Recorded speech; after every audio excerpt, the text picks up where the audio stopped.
बुद्धाय जय भीम। विचार मंच आयोजित हिंदी धम्म ग्रंथ पठन मालिका में मैं प्रणाली काटे आप सभी का स्वागत करती हूँ। भगवान बुद्ध और उनका धम्म। चित्त की जागरूकता और एकाग्रता। प्रत्येक कार्य करते समय जागरूक रहो। प्रत्येक काम में सोच विचार से काम लो। हर विषय में अप्रमादी और उत्साही रहो।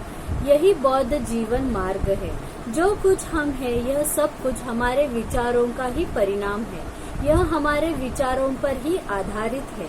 यह हमारे विचारों में ही निर्मित है। यदि आदमी बुरे विचारों से कुछ बोलता या करता है तो वह दुख भोगता है। यदि आदमी पवित्र विचारों से कुछ भी बोलता या करता है तो उसे सुख मिलता है।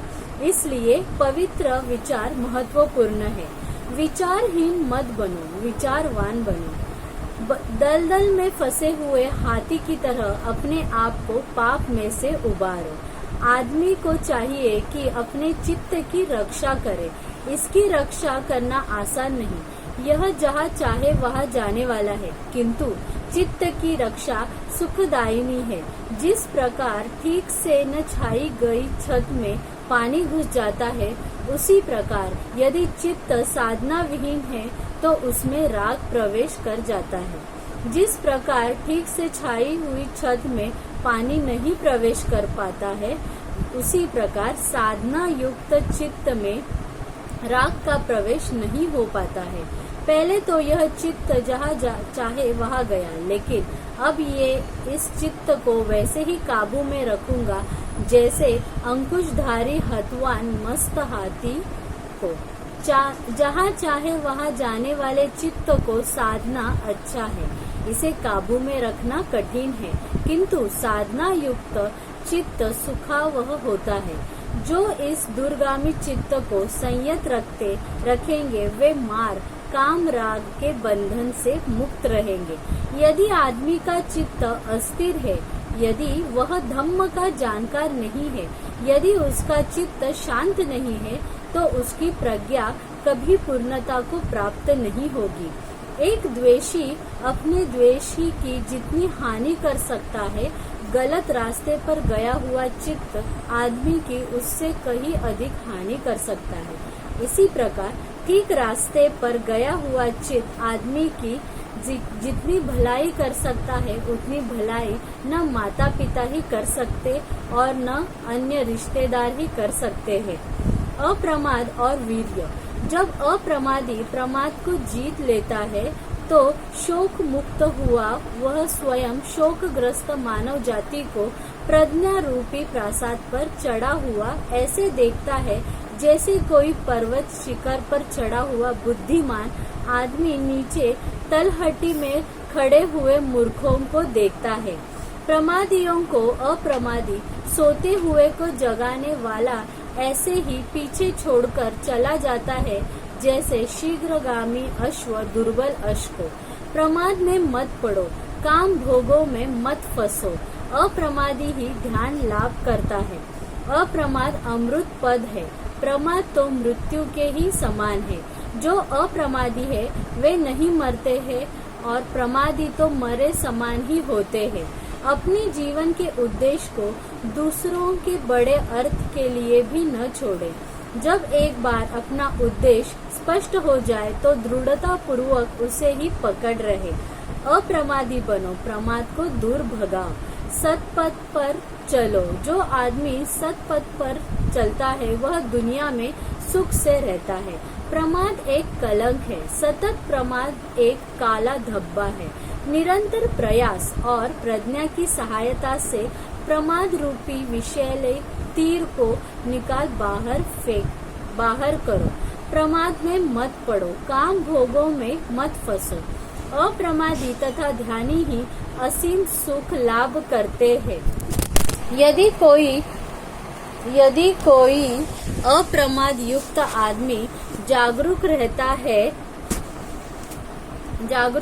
है, यदि वह विस्मरणशील नहीं है, यदि उसकी चर्या शुद्ध है, यदि वह विवेक से काम लेता है, यदि वह संयत है, तथा उसका आचरण धम्मानुसार है तो उसका यश बढ़ता है। दुख और सुख, दान तथा दया। गरीबी से दुख पैदा होता है, लेकिन यह आवश्यक नहीं कि गरीबी दूर होने से आदमी सुखी भी हो जाए। ऊंचा जीवन स्तर नहीं बल्कि ऊंचा आचरण सुख का मूल मंत्र है। यही बौद्ध जीवन मार्ग है। भूख सबसे बड़ा रोग है, आरोग्य सबसे बड़ा लाभ है, संतोष सबसे बड़ा धन है, विश्वास सबसे बड़ा रिश्तेदार है और निर्वाण सबसे बड़ा सुख है। वैरियों के बीच में भी अवैरी बनकर हम सुखपूर्वक जिएंगे। आतुरों के बीच में भी अनातुर बनकर हम सुखपूर्वक जिएंगे। लोभियों में निलोभी बनकर हम सुखपूर्वक जिएंगे। जिस प्रकार बेकार की घास खेती को नुकसान पहुंचाती है, उसी प्रकार काम राग जनता को कष्ट देता है। इसलिए जो राग मुक्त है उन्हें दान देने का महान फल है। जिस प्रकार बेकार की घास खेतों को हानि पहुंचाती है, उसी प्रकार प्रमाद जनता को कष्ट देता है। इसलिए जो प्रमाद मुक्त है उन्हें दान देने का महान फल है। जिस प्रकार बेकार की घास खेतों को हानि पहुंचाती है, उसी प्रकार तृष्णा जनता को कष्ट देती है। इसीलिए जो तृष्णा मुक्त है उन्हें दान देने का महान फल है। धम्म का दान सब दानों से बढ़कर है। धम्म का माधुर्य सब माधुर्यों से बढ़कर है। धम्म का आनंद सब आनंदों से बढ़कर है। जय से वैर पैदा होता है, पराजित दुखी रहता है। जिसने जय और पराजय की भावना का त्याग कर दिया है, वह संतोष से सुखी रहता है।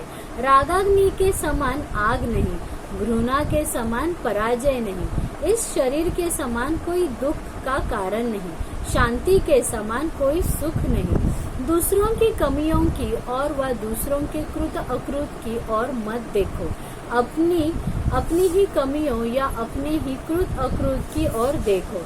जो विनम्र है, जो शुद्धि द्वेषक है, जो आसक्ति रहित है, जो एकांत का इच्छुक है, जो पवित्र जीवन व्यतीत करना चाहता है तथा जो विवेक प्रिय है, उसके लिए जीवन कठिन है। क्या संसार में कोई आदमी ऐसा है जो ऐसा अवसर ही नहीं देता कि उसे कोई कुछ कह सुन सके? जैसे अच्छा घोड़ा अपने सवार को कभी चाबुक चलाने का अवसर नहीं देता। किसी से कठोर वचन मत बोलो, दूसरे भी वैसा ही प्रत्युत्तर देंगे। क्रोध युक्त वाणी दुखद है, किसी पर भी प्रहार करोगे तो तुम पर भी प्रहार होगा।